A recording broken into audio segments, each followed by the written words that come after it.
the most surprising thing has been the lack of public recognition of how close we are to the end of the exponential. To me, it is absolutely wild that, you have people, within the bubble and outside the bubble, but you have people talking about these, just the same tired old hot button political issues and around us we're near the end of the exponential.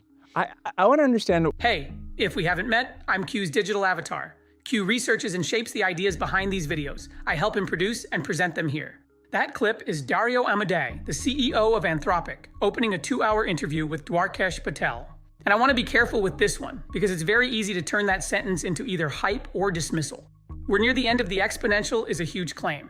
But the interesting part of the interview is that Dario does not only give the huge claim, he also gives the caveats, the probabilities, the spreadsheet logic, and the parts he genuinely does not know. So the useful question isn't, do you believe Dario or not? The useful question is, which claims are actually being made? Which ones are testable, and which ones are just riding along inside the phrase, the exponential? Here's the fair version of his argument. Dario thinks powerful AI is coming soon, not vaguely soon. He puts 90% probability on something like a country of geniuses in a data center within 10 years. His personal hunch is shorter, closer to 1 or 2 years. Anthropic has also publicly pointed to late 2026 or 2027. For systems that can navigate digital interfaces, match Nobel Prize level capabilities, and interface with the physical world. That is not a normal tech forecast. That's a claim that the world may have to absorb a new kind of labor in science. On a timeline most institutions are not built for, but listen to how he says the central claim. Maybe there's a 50% chance this happens.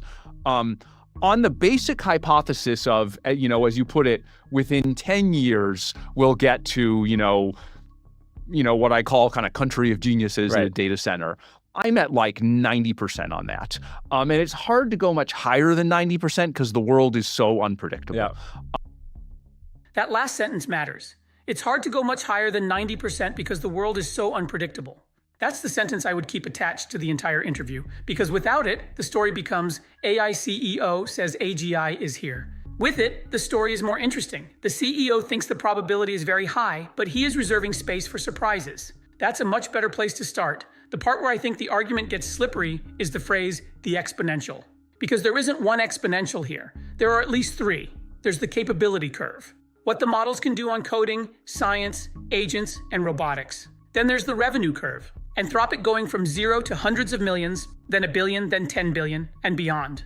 And there's the diffusion curve, how fast the actual world changes once the models are capable. Those are different curves. A model can get much better before hospitals, schools, and companies know how to use it. A company can grow revenue incredibly fast while the broader economy barely changes. A benchmark can look solved while the real workflow is still messy. So when someone says the end of the exponential, the next question should be, which one? Capability, revenue, diffusion? Because those don't end in the same place. And this matters because the most concrete prediction in the whole interview is this.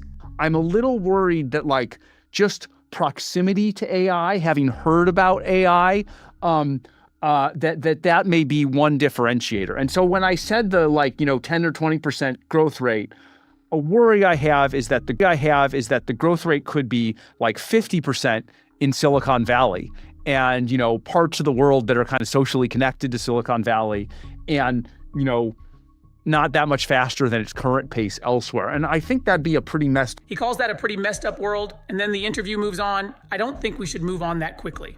Because that is a testable forecast. If AI really creates 50% annual growth in Silicon Valley and normal growth everywhere else, that is not just a technology story. That's a power story, a housing story, a labor story, a political story. It's a who gets access to the future first story. And it's not science fiction. It's a near-term claim about where the gains land. This is where I think the conversation should get more practical. By 2028, did software engineering actually change at the level Dario expects? Did AI capabilities show up broadly in the economy, or mostly inside the places already connected to frontier labs? Those are measurable questions. You don't have to vote on the whole worldview. You can put the forecast on a clock. Then there's the risk side.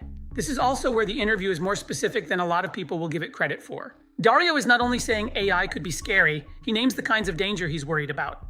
So, we're going to need to think about how do we protect the world against, bioterrorism? How do we protect the world against against mirror life? Probably we're going to need to, need some kind of like AI monitoring system that like kind of monitors for all of these things. But then we need to build this in a way that like, preserves civil liberties and like our constitutional right. That is a hard problem. A system powerful enough to monitor for AI-enabled bioterrorism while preserving civil liberties is not something we know how to build. At least not at the level of trust this would require. And this is where I think the warning deserves to be taken seriously without turning it into panic. Bioterrorism is not a metaphor. These are real categories of concern. The uncomfortable part is that the defense looks like monitoring infrastructure. And monitoring infrastructure always creates its own risks. So the governance problem is not, should we be safe or free?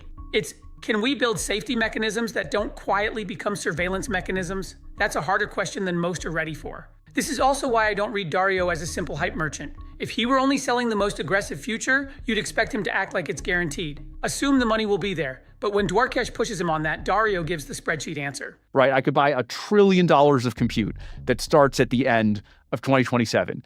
And if my revenue is not $1 trillion, if it's even 800 billion, there's no force on earth. There's no hedge on earth that could stop me from going bankrupt if I buy that much compute. And so even though a part of my brain wonders if it's going to keep growing 10x, I can't buy $1 trillion a year of compute in 2027 if I'm just off by a year in that rate of growth, or if the growth rate. That's the key tension in the whole interview. His hunch is 1 to 2 years. His company has to survive the whole distribution.